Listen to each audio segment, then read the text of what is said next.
प्रजापति का।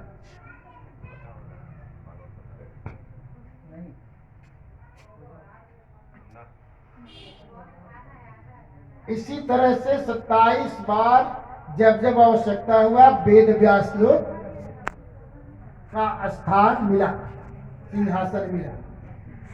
उसमें वाल्मीकि जी आए, वशिष्ठ जी आए,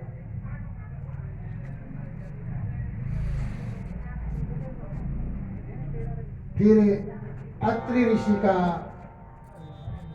अगस्त ऋषि का, ऐसे ऐसे व्यास लोग 27 व्यास, 27वां व्यास वेदा व्यास जी हैं।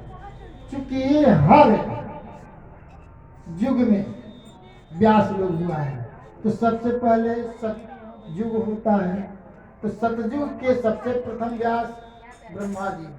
क्यों ब्रह्मा जी क्यों? बीच में भी यह कथा मिलेगा, जब पृथ्वी रसातल में चलती है, सारा संसार जलमय हो जाता है, इस पृथ्वी पर कुछ नहीं बचता है। उस समय एक बट के पत्ते पर भगवान नारायण स्थिर बैठे रहते हैं। अगस्त ऋषि उसी जल में किसी तरह से बचकर भ्रमण करते करते जाते हैं। देखते हैं छोटा सा बच्चा बट के वृक्ष के पत्ते पर इस जल में बैठा हुआ है, एकदम छोटा सा बच्चा। अगस्त ऋषि को बड़ा मोह होता है, प्रेम होता है। यह छोटा सा नन्हा सा बालक बैठा हुआ है।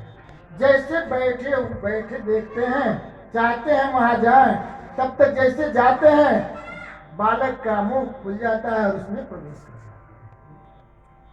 बालक का मुंह खुल जाता है, उसमें प्रवेश कर जाते हैं। जब उसमें प्रवेश करते हैं तो वह देखते हैं दिग्दिगंत, इंद्र को देखते हैं, सप्तद्वीप देखते हैं, पृथ्वी देखते हैं। उस बालक के मुख के अंतःकरण में अंदर में सभी देवी देवताओं का निवास देखते हैं।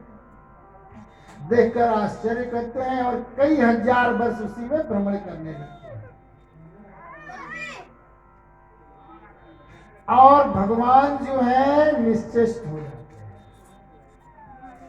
कई हजार वर्ष तक वैसे ही समुद्र के जल में उसकी धाराओं को सर्वदा अपने आश्रिता बनाते हैं और उसमें निमग्न सोए रहते हैं, जिसे कहा जाता है सत्य चित आनंद, सत्य रज तम। पहले सत्य होता है, फिर रज होता है, फिर तम होता है। तो सत्य रूप में प्रकाशित नारायण स्थिर है और धीरे धीरे कई हजार वर्ष बीत जाता है तो धीरे धीरे उनके अंतःकरण में रज की उत्पत्ति होती है। जब रज की उत्पत्ति होती है तो उनका शरीर का जो अंग है धीरे धीरे विकसित होने लगता है।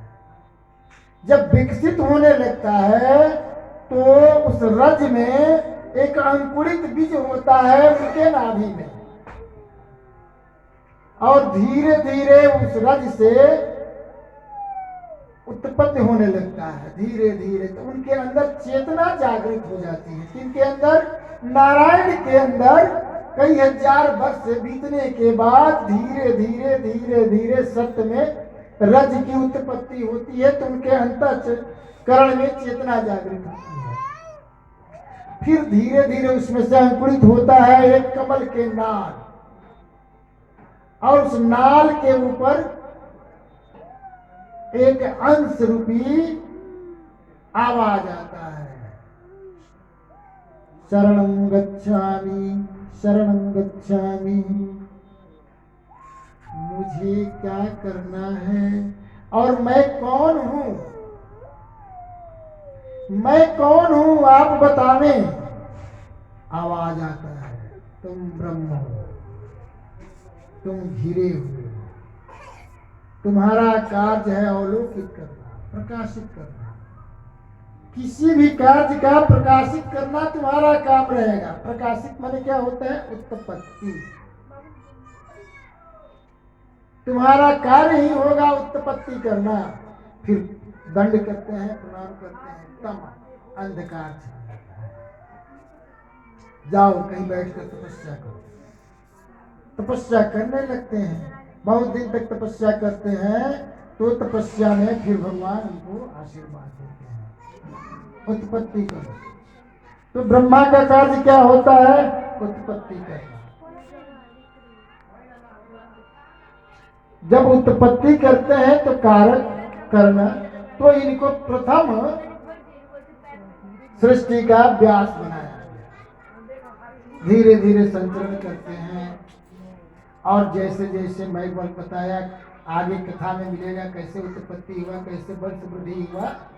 पर सूक्ष्म कथा में ये बताया गया कि चेतना जागृत हुई और धीरे धीरे तम हो गया। तम माने क्या? अंधकार।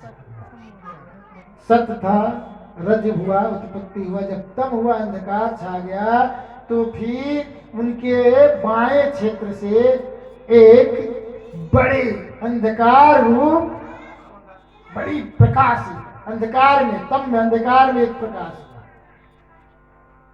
और उनका नाम हुआ शंकर। पूर्ण तम हो गया, अंधकार हो गया। अंधकार दूर करने के लिए भगवान शंकर का महा विष्णु भगवान। फिर ब्रह्मा जी स्वरित वेद जो है उसको पूर्ण अध्ययन किए, और महादेव ऋषि लोगों को, सनातन सनंदन देव ऋषि नारद को, तुम्बरु महाराज को और ऋषि महर्षि को ज्ञानार्जित किया अपने मुखारविंद से। पर वह उतना ही तक सीमित रहा। चार वेद, चार वेद का अर्थ क्या हुआ? ऋग्वेद। ऋग्वेद का अर्थ होता है, जैसे चार वेद होता है, चार वर्ण होता है, तो ऋग्वेद का अर्थ हुआ ब्रह्म, जिसमें ब्राह्मण लोग का माने ब्राह्मण